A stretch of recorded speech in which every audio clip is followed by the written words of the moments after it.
Dear students, good afternoon.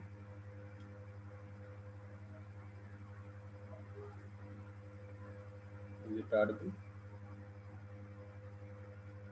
Yeah, I think it's audible to you. Okay, so in the last class regarding the women's studies, we had a concept note on the women's studies, how the feminism developed as a part of women studies, and how the feminism has developed in the European nations and USA like countries. Okay, so all these things we discussed in the last class. Today, we are going to see certain things like the recent trends and various approaches which developed in the women's studies in modern India, basically. Okay, so I will start with the things, the basic things, basically how all these are various things which boost to the development of these women studies in modern India. Okay, so the first historical account, the accounts of Indian women, when you see the date from the 19th century, and are a product of the colonial experience. Okay, so where we are only confined to the modern India, and certain things we may see earlier and after the particular uh, period. Okay, so these accounts tell us about the ancient time when women were held in high esteem, followed by a long period when their status declined. You are well known that the position of women in the ancient and medieval times, it is somewhat a deterioration. Okay, so it's not like as equal to the men. Okay, so you find certain problems faced by the women since the decades. Okay, so when the Europeans came to the scene, particularly during the time of colonial period, and the foreign rulers, according to their narratives, introduced new ideas about the women roles and the capabilities, and these ideas were adopted by enlightened Indians at that time. Okay, so until the history of women in British India has been recounted in the particular way. Okay, so and that is like a slow but progressive march towards the modernity, following a long period of stagnation and decline. Okay, so both the British missionaries and the Indian reformers at that time, who welcomed the opportunity to put forth a critique of their own society, hypothesized as a golden age, followed by centuries of corruption and betrayal. And salvation came in the guise of European forms of governing, technology, and values. Okay, so and both European inspired histories and the Indian texts, they cited shared a belief in a unique female nature. Indian texts essentialized women as a devoted and self-sacrificing, and occasionally rebellious and dangerous. Okay, so texts on religion, law, politics, and education carried the different pronouncements for men depending on caste, class, age, and religious sect. In contrast, women's difference were overshadowed by their biological characteristics and the subordinate and supportive roles they were destined to play. Okay, so and historians were equally essentialist in their portrayal of Indian women, and occasionally Indian texts and historical narratives singled out one woman for special attention, but usually this was because of accomplishments were significant by male standards. Okay, so in the 1970s, the United Nations focused world attention on the status of women. Member countries were asked to appoint committees that could gather statistics and produce reports on the status of women. So, as India and other countries set up commissions to study the status of the women, the United Nations declared 1975 as International Women's Year and 1975 to 85 as the Women's Decade. Okay, so in India, as in the West, the international mandate was welcomed by a small but determined group of academics already examined questions related to women's status. Historians among this group first turned their attention to the glaring omissions in accounts of politically significant events, and only later to studying issues of greatest silence to specific groups of women. And soon after the systematic study of women's past began, students of history recognized they were witnessing a revolution.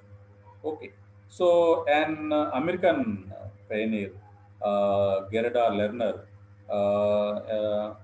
in the field of women history, and the first person to hold a chair in women's history, said that women have a history, women are in history. Okay, so her words become a manifesto. Okay, so what emerged was a new way of thinking about gender. Instead of accepting feminine identity as natural and essential, historians and other social scientists treated it as a construct. Okay, so this liberating hypothesis stimulated questions about women's unequal position. Okay, so in the West, there have been three general approaches to the women's history. The earlier of these were adductive history, that is, history written after re-examination of the sources to discover the contributions and the role of women. Okay, so the second approach is that genderized history draws on a feminist perspective to rethink historiography and make gender difference a key to the analysis of social relations. A third approach is that contributory history privileges female agency while recognizing how patriarchy impedes women the actions. So these are the three important approaches you have to be aware. Okay, so writing the history of women in a colonial setting presents additional challenges, and colonial histories have narrated the civilizing mission of the British as rescuing um, Indian women from their own culture and the society. Okay. So, and the nationalist discourse, according to the Partha Chatterjee, resolved that the women question basically. Okay. So, the women question by the end of the 19th century. Uh, if Gandhi revived the woman question. Uh, as would argue, nationalist historians have concluded that Gandhi brought women into public life and gave them the tools to solve their own problems. But this is too simplistic and ignores the history of women before Gandhi came on the scene. Okay, so the newer challenges to the task of writing women's history come from the subaltern school. Okay, so subaltern school or subaltern approach is one of the important approach by the women's history from the lower sections basically.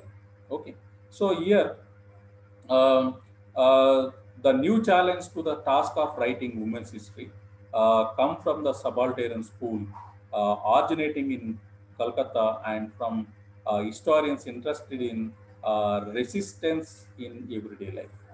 The first volume of Subaltern Studies appeared in 1982, heralding a new school of history focusing on all non-allied colonial subjects, borrowing the term subaltern from Antonio Gramsci. The historians have explicated the interplay of coercion and consent during 200 years of British rule. Okay, so in their attempts to explain homogenic processes, subaltern historians have uncovered and articulated the histories of suppressed peoples. Although they have paid some attention to the women, the uncovering of women subalternity has not been their part. Okay, so it was the subaltern project that led by Gayatri Gayatri Spivak, to write her challenging article, "Can the Subaltern Speak?" Okay, can the subaltern speak? In this article, she states the problem of writing the history of colonial women that as object of colonial historiography and as subject of insurgency. The ideological constructions of gender keep the male dominant. If in the context of colonial production, the subaltern has no history and cannot speak. The subaltern as female is even more deeply in shadow. Okay, so and also Spivak wants the uncritical historian to beware of the pitfall of valorizing the concrete experience of oppressed. This way of writing history often constitutes an autonomous subject without due recognition of the dual oppression of colonialism and patriarchy and the further oppression of Western scholarship. Okay. So, and challenged by the work of James Scott in uncovering the everyday forms of resistance in Southeast Asia, and Douglas Haynes and Gnan Prakash have extended this idea to South Asia and to issue of gender.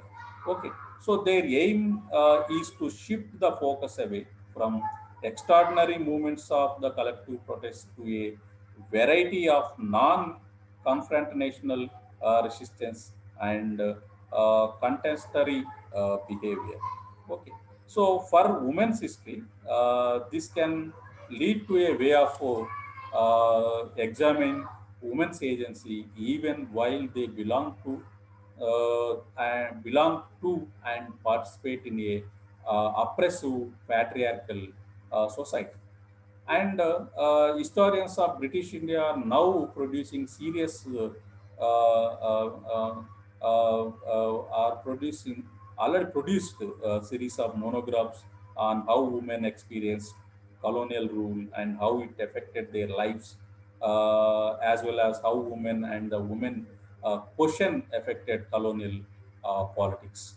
Okay, so there are other ways of writing about gender, especially focusing on the colonial structures that controlled women lives, and analyzing the documents that determine the construction of women in the dominant discourses.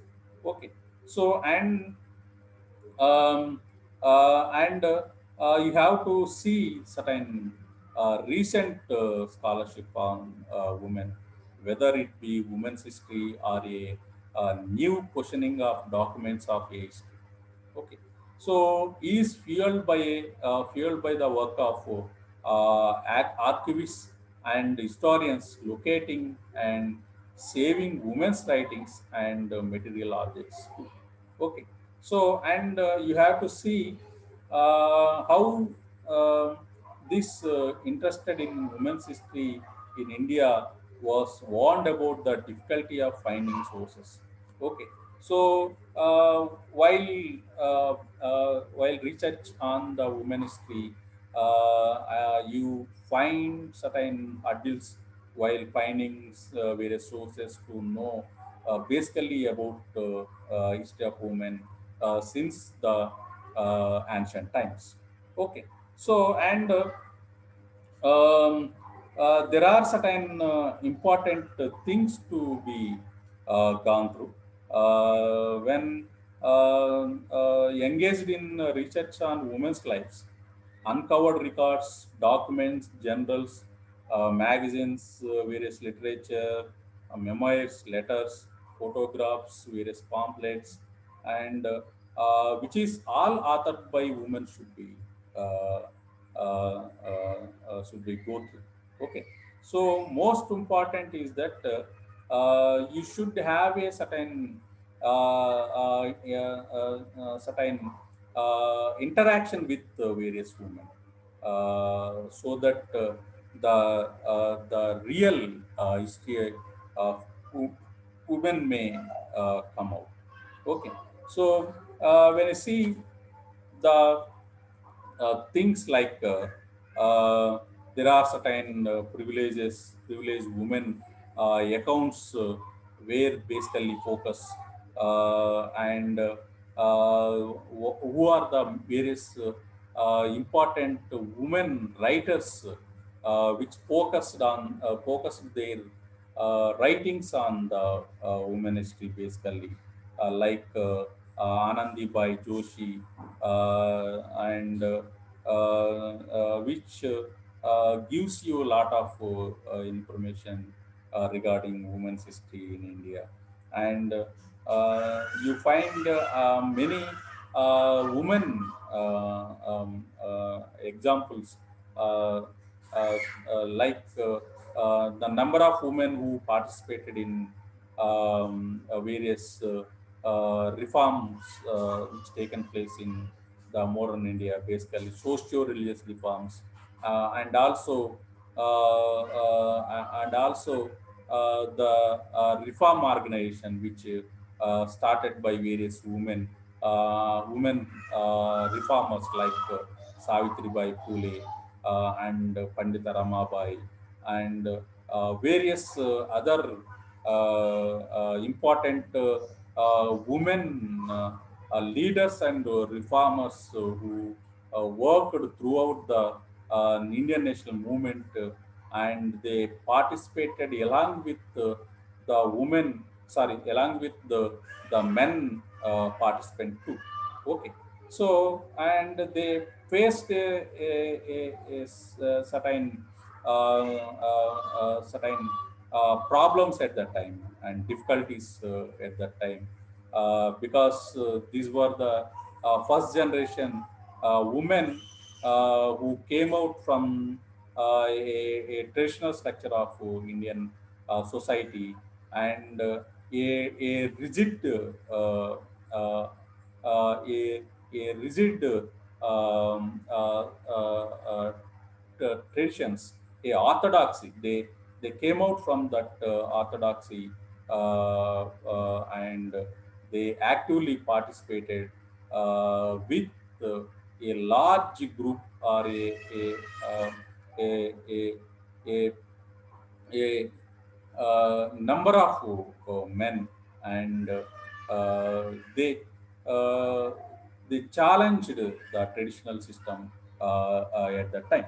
Okay, so and there are many things to be uh, uh, uh, things to be discussed, where certain themes like the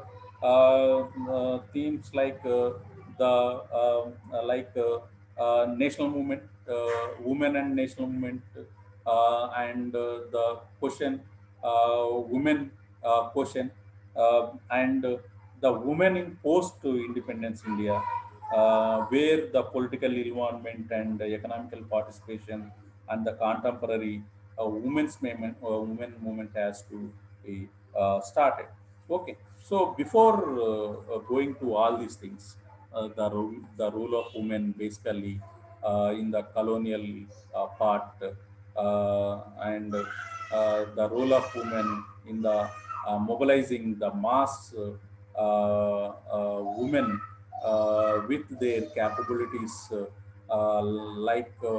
various organizations, reform movements, and they also challenged various social evils in the traditional Indian society at that time, and um, and they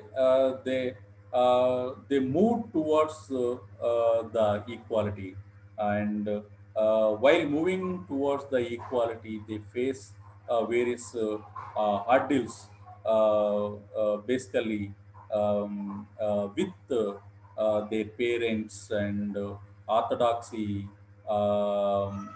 men group. Okay, so and basically India is a traditional country, and where uh, which is the society is influenced with various religions, various number of religions like Islam and Hinduism. Both are the two important religions in which you observe the orthodoxy. Basically, due to that orthodoxy, the women face a lot of difficulties, and the orthodoxy which the women only confined to the domestic purpose only. Okay, so due to the effort of the Christianity, due to the Christian missionary efforts of the Christian missionary in the colonial and British India, there was a gradual changes taken place in the mindsets of the traditional society. Okay, so and gradually women were encouraged towards the education, and gradually women were encouraged towards working at various levels. Okay, so all these which given rise to certain mobilization in the women society, and gradually which given rise to certain questions, and gradually women were educated, and they are aware with the things which happen in the world. Okay, so all these which given rise to certain changes, a rapid changes taken place in the modern India. Okay, so and there are important women activists also you find at modern Indian history, and where they were the inspiration to the other women in the society also.